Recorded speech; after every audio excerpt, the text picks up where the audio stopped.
Hi, and welcome to another episode of The Good, the Bad, and the Spammy, where we critique outbound emails that our team receives and offer our advice for outbound prospecting.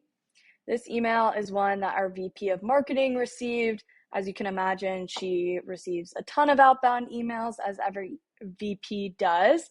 This one stood out to her due to the subject line. This actually referred to our content that our marketing team put together that obviously they're super proud of. So referring back to that and taking that extra piece of research and applying that to the subject line definitely caught her attention. As you jump into it, I think saying that you like the piece is obviously very flattering. People love to talk about themselves or their team and their work.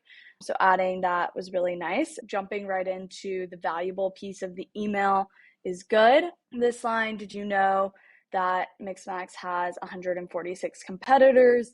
I think it's safe to assume our VP of marketing already knows that. So maybe taking that and rephrasing it into something like the second line is like, in this competitive landscape, are you open to deciphering intent?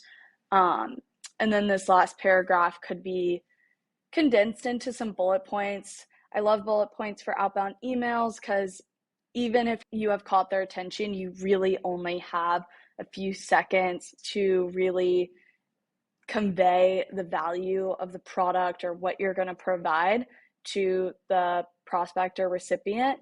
So adding bullet points can be a really easy way to do this. This, paragraph overall is good. I just think it would be a lot better.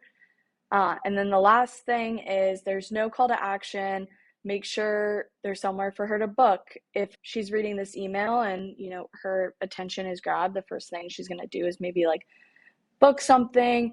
If you leave the option to just respond to the email, she might say, oh, I'll come back to it, maybe never get around to it. So always add, a link, even if it's in your signature or, something for her to respond to.